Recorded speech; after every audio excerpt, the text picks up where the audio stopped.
ಒಳಗಡೆ ಇರೋ ಬೆಂಕಿಗೂ ಹೊರಗಡೆ ಇರೋ ಬೆಂಕಿಗೂ ವ್ಯತ್ಯಾಸ ಇದೆ. ಒಳಗಡೆ ಇರೋ ಬೆಂಕಿ ನಮಗ್ ಪ್ರೇರಣೆ ಕೊಡುತ್ತೆ, ಆದ್ರೆ ಹೊರಗಡೆ ಇರೋ ಬೆಂಕಿ ಅದು ಯಜ್ಞ ಆಗುತ್ತೆ. ನಾವು ಮಾತಾಡ್ಲಿಕ್ಕೆ ಶುರು ಮಾಡಿದಾಗಲೇ ವಾತಾವರಣ ಸೃಷ್ಟಿಯಾಗುತ್ತೆ. ದಯವಿಟ್ಟು ಮಾತಾಡಬೇಕು, ಗಟ್ಟಿಯಾಗಿ ಮಾತಾಡೋಣ. ಧರ್ಮಕ್ಕೆ ದೇಶಕ್ಕೆ ಮಾತಾಡ್ಬೇಕಾದ್ರೆ ಗುಲಾಜ್ ಗಿಲಾಜ್ ಏನು ಬೇಡ ಬೇಡ. ಇವತ್ತು ನಾವು ಮಾತಾಡ್ತಾ ಇದೀವಪ್ಪ, ನನ್ನ ಮೇಲೆ 3 ಕೇಸ್ ಹಾಕಿ, 1 ತಿಂಗಳು 3 ಕೇಸ್ ಆಗ್ಲಿ, ನಮ್ಗೇನು ಅದ್ರ ಬಗ್ಗೆ ಏನು ಬೇಸರ ಇಲ್ಲ. ಕೇಸೆಲ್ಲ ಮುಗಿದಿದ್ವಿ, ಕೇಸೆಲ್ಲ ಮುಗಿದು ಆರೋಗ್ಯವೂ ಸರಿ ಇದ್ದಿರಕ್ಕಿಲ್ಲ, ಈ ಚುನಾವಣೆ ಬೇಡ ಅಂತ ಬಿಟ್ಟಿದ್ದ.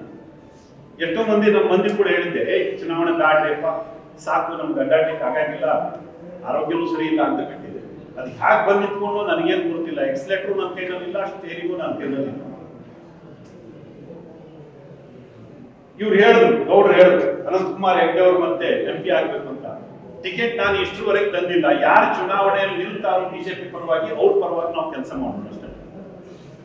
ಶ್ರೀನಿವಾಸ್ ರಾಜು ಮುರ್ರಾ ಎಮ್ಮೆ ಸಾಕಿ 1 ಎಮ್ಮೆಯಿಂದ 3.5 ಲಕ್ಷ ಗಳಿಸ್ತಿದ್ದಾರೆ.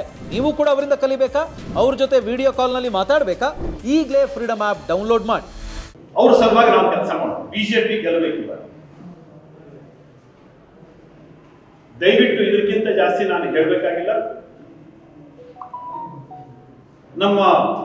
ನಾನು ಹೇಳ್ದಲ್ಲ, ನನ್ನ 3 ಕೇಸ್ ಆಯ್ತು ಅಂತ. ಮಜಾ ನೋಡ್ರಿ, ಎಲ್ಲಾ ಕೇಸ್ ಮುಗಿದ್ವಿ. ಸುಮಾರು ಒಂದು 85-90 ಕೇಸ್ ಇತ್ತು. ಎಲ್ಲಾ ಕೇಸು ಮುಗಿದ್ವು, ನನ್ನ ಆರೋಗ್ಯನೂ ಬಿತ್ತು. ಸಿದ್ದರಾಮಯ್ಯ ಮೊದಲನೇ ಕೇಸ್ ಹಾಕದ, ಮತ್ತೆ ಮೊನ್ನೆ 2ನೇ ಇನ್ನಿಂಗ್ಸ್ ಶುರು ಮಾಡಿದ್ರು. ಸಿದ್ದರಾಮಯ್ಯ ಮೊದಲನೇ ಕೇಸ್ ಹಾಕದ ಕುಡಿಗೆ ನನ್ನ ಆರೋಗ್ಯ ಸರಿಯಾಗಿ ನೋಡ್ರಿ.